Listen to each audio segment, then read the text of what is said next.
Keskin gerilimleriyle bilinen Jaume Collet-Serra, nefes kesici bir Netflix yapımı olan Bagajla Devam ile geri dönüyor. Bu film, Collet-Serra'nın gerilim yaratma konusundaki ustalığını bir kez daha gözler önüne seriyor. Film, izleyicileri kalabalık bir havalimanına götürüyor ve tatil yolculuğunu büyük riskli bir oyunun sahnesi haline getiriyor. Havalimanının kaotik atmosferi, gerilimi daha da artırıyor. Collet-Serra, hava yolculuğunun yarattığı kaygıları kullanarak gerilim dolu bir atmosfer yaratıyor. Yolcuların endişeleri ve stresleri, filmin tansiyonunu sürekli yüksek tutuyor. Konu basit, TSA ajanı Ethan Kopek, hayatını alt üst eden gizemli bir telefon alıyor. Bu telefon, onu tehlikeli bir oyunun içine çekiyor. Anlatı, görev, manipülasyon ve ahlaki ikilemler temalarını ele alıyor. Ethan, doğru ile yanlış arasında sıkışıp kalıyor. Film, şenlikli tatil sezonunu ortaya çıkan soğuk ve hesaplanmış tehditle karşılaştırıyor. Bu zıtlık, izleyiciyi sürekli bir gerilim içinde tutuyor. Taron Egerton, sorumluluk ve yerine getirilmemiş potansiyel ile boğuşan TSA ajanı Ethan Kopek rolünde incelikli bir performans sergiliyor. Egerton, karakterinin derinliklerini ve karmaşıklığını ustalıkla yansıtıyor. İzleyiciyi onun içsel mücadelelerine çekiyor. Egerton, Ethan'ın iç çalkantısını sessiz bir yoğunlukla canlandırıyor ve izleyiciyi onun kırılganlıklarına bağlıyor. Onun performansı, karakterin yaşadığı duygusal fırtınaları ve içsel çatışmaları derinlemesine hissettiriyor. Egerton'ın karşısında, Jason Bateman ürkütücü bir kötü adama dönüşüyor, tehdit ve acımasızlık saçıyor.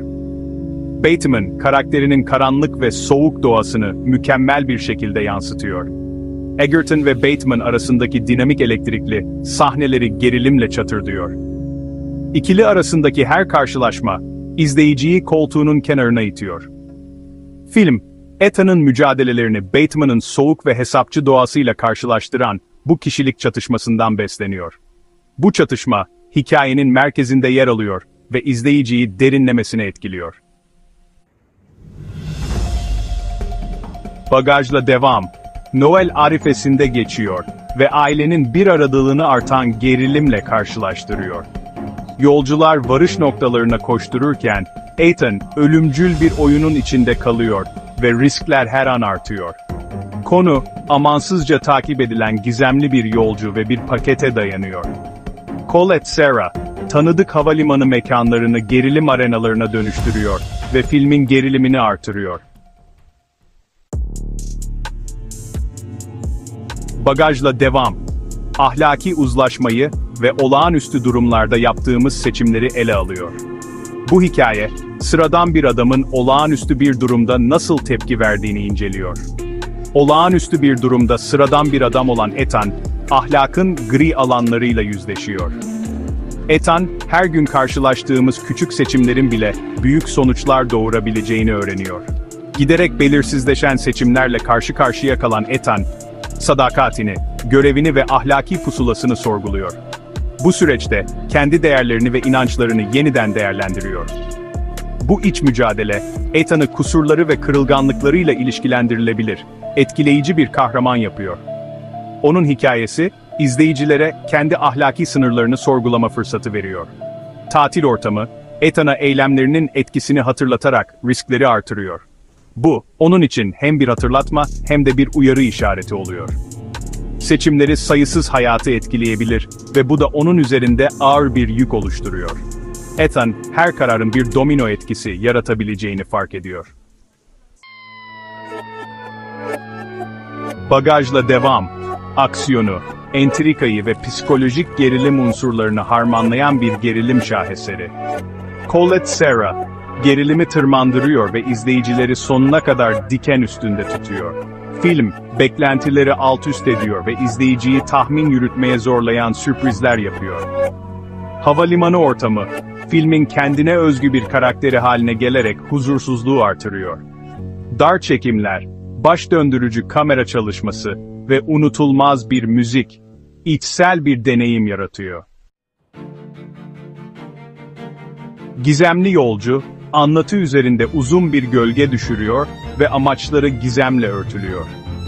Ethan ve yolcu arasındaki dinamik, telefon görüşmeleri ve şifreli mesajlar üzerinden yürütülen bir kedi-fare oyunudur. Başlangıçta bir piyon olan Ethan, kuralları anlamaya başlar ve durumu tersine çevirmek için bilgisini ve çaresizliğini kullanır. Bu görünmeyen düşman, filmin ahlak ve seçim konusundaki araştırmasına karmaşıklık katıyor. Egerton ve Bateman, güçlü performanslar sergilerken, yardımcı oyuncular derinlik ve karmaşıklık katıyor. TSA ajanlarından yolculara kadar her karakter, filmin gerilimine ve heyecanına katkıda bulunarak tam olarak canlandırılmış hissettiriyor. Yardımcı oyuncular, anlatıyı gerçekçiliğe dayandırıyor ve yaşanan olayların insani bedelini gösteriyor. Colette Serra, ekibinden incelikli performanslar çıkararak inandırıcı ve sürükleyici bir dünya yaratıyor. Jaume Colette Serra, Bagajla Devam ile bir film yapımcısı olarak gelişimini sergileyen, sıkı ve güncel bir gerilim sunuyor.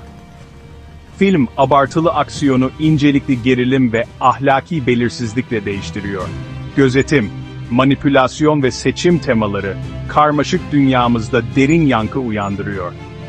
Colette Serra'nın yönetmenliği, Egerton ve Bateman'ın performanslarıyla birleşince, Bagajla Devamı mutlaka izlenmesi gereken bir gerilim filmi haline getiriyor.